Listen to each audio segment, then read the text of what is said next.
Bonjour les amis, le ventre gonfle et t'as tout le temps cette lourdeur, surtout après un repas, tellement tu te sens mal à l'aise que tu ne sais plus quoi faire. Donc de temps en temps aussi, tu as mal au ventre, tu ne sais pas quoi faire. Quand tu manges, tu es tellement mal à l'aise, il y a des flatulences qui accompagnent. Donc voilà, en bref, tu as envie de péter tout le temps, même en public, tu ne te retiens pas. Parfois, ça sort même tout seul. Donc il y a aussi cette alternance entre la diarrhée et la constipation et tu ne sais plus quoi faire. Pendant que tu soignes la constipation, c'est la diarrhée et la diarrhée, la constipation. J'ai mal au ventre, j'ai des ballonnements et je me sens très mal à chaque fois, très mal à l'aise, à chaque fois que je mange un repas. Comment faire? Alors aujourd'hui, on va parler du syndrome de côlon irritable et surtout comment aller mieux. Donc comme vous avez remarqué, bienvenue dans ma chaîne pour ceux qui sont de passage. Je suis tellement content de vous retrouver.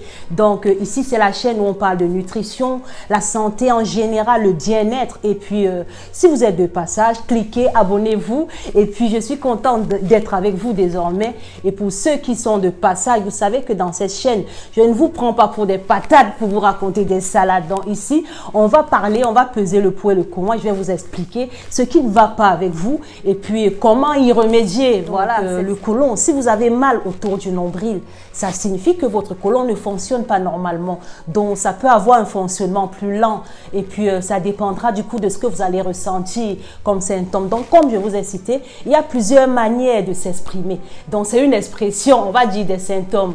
Et à chaque expression, du coup, ça va correspondre à un fait. Donc, c'est de ça aussi qu'on va parler. Le côlon, il ne fonctionne pas comme il devrait marcher en fait. Et c'est ça la vraie raison. Mais pourquoi on a le syndrome du côlon irritable? Parce qu'on peut avoir des antécédents par rapport à une maladie. Et là, il faut faire une coloscopie en général. On peut aussi avoir un côlon irritable si à cause de la constitution de la mauvaise flore intestinale, dont je vous ai déjà parlé de pourquoi les probiotiques sont importants. Donc souvent, je recommande de rajouter des ferments lactiques dans les yaourts, bien sûr. Un peu de fromage, donc les petites bactéries qui se trouvent au niveau de notre côlon qui s'épanouissent en produisant des gaz, en nous faisant du bien, en nous maintenant en bonne santé. Ils ne sont pas bien et puis il y a des intrus là-dedans. Donc il faut revoir par l'achat, par exemple, des probiotiques qu'on retrouve aussi en pharmacie dans les pires des cas. Mais faites-vous consulter pour qu'on puisse vous recommander. On peut aussi avoir d'autres problèmes, ça peut être d'origine génétique aussi parce qu'il y a des personnes qui naissent avec des malformations, avec des déformations et là ou même qui ont des soucis d'allergie. Donc on peut pousser plus loin. Donc je vous recommande surtout d'aller consulter. Donc, des fois, je recommande des probiotiques ou encore vous pouvez augmenter votre alimentation avec des portions de yaourt, de fromage. Voilà tout ce qui contient des probiotiques et même aussi, pourquoi pas, des fibres. Mais il y en a aussi qui ont tellement abusé de la mauvaise alimentation que du coup, ils ont augmenté le niveau de graisse saturée parce qu'on en a besoin sur une portion par jour. Mais on ne doit pas abuser. Et puis de la graisse animale. Et puis ça, c'est souvent accompagné des remontées.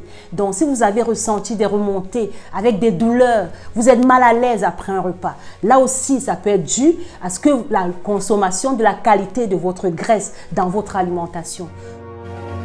Donc du coup, en parlant d'alimentation et dans le cas général, bien sûr, parce que vous qui m'avez contacté, vous allez voir qu'il y a des petites nuances. Peut-être que ce que je vous ai recommandé, ce n'est pas forcément ce que je vais dire ici parce que je parle du cas général. Donc, revoyez déjà comment vous buvez de l'eau sur la journée. C'est très important. La quantité d'eau dont vous devez boire, ça dépend de l'activité physique, de comment vous dépensez.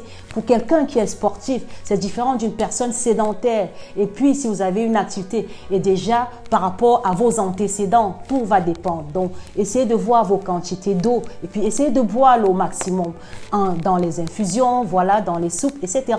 Et puis, en parlant d'alimentation, là, tout à l'heure, je vous ai parlé de fibres. Donc, la qualité des fibres, c'est pas forcément dans des aliments complets, comme je vous ai recommandé dans une alimentation équilibrée.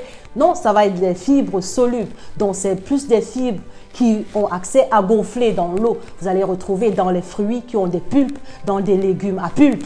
Donc, pour que ce soit plus digeste, vous devez manger de façon cuite. Donc, vous pouvez peut-être, par exemple, choisir par exemple de la betterave, donc bouillie avant de râper et de manger. Ou même si c'est de la carotte, voilà, vous devez couper en très petits morceaux. Et surtout, je vous recommande vivement même de bouillir un petit peu, de pré-cuire pour que tout soit plus digeste tout le temps. Et puis des petites soupes, des petits potages. Donc, si c'est des fruits que vous avez choisis déjà à pulpe dont je vous ai recommandé, vous devez faire des purées. Vous pouvez faire des purées maison. C'est bien intégré. Faites de la tarte. Et puis, faites des smoothies mixés, donc ce serait mieux pour vous parce que si vous avez choisi des fruits et légumes qui ont des graines comme de la pastèque, du melon, du concombre, épépinez-les, épluchez-les parce que si vous ne les épépinez pas, enlevez les pépins, voilà, c'est ce que je veux dire, ils peuvent, s'ils ne sont pas digérés, s'incruster dans vos villosités. Vous savez qu'on a pas mal de villosités, hein? Je ne vais pas donner le nom, c'est incroyable. Et puis, ça va s'incruster à l'intérieur et ça risque de vous faire encore très mal. Donc, surtout, enlevez les graines, enlevez la peau avant de les cuire, enlevez la peau avant de faire un smoothie ou de les consommer ou de faire des purées. Enlevez la peau, enlevez les graines. Grillez surtout votre pain parce que ça permet de casser la fibre. Prenez le temps de mastiquer, de bien mastiquer vos aliments. Donc, asseyez-vous confortablement, évitez le stress dans une ambiance et mangez au moins 30 minutes. Et puis, l'intestin est le deuxième cerveau, les amis. Ça, je vous ai déjà dit. Donc, il y en a que, à force d'être stressés, compressés par les problèmes de la vie, ils ont mal au ventre. Donc, pour pas mal de patients qui viennent chez moi aussi, qui souffrent de colopathie, de problèmes de côlon irritable. Des fois, il y a ce problème de stress. Donc, comme je vous ai déjà dit précédemment, pour évacuer le stress, pour se sentir bien, pour être heureux, il faut faire de son mieux tous les jours. Il faut trouver des moyens de trouver des solutions dans le fond du problème parce que les addictions, l'alcool, le tabac, les drogues, ça ne va jamais vous aider.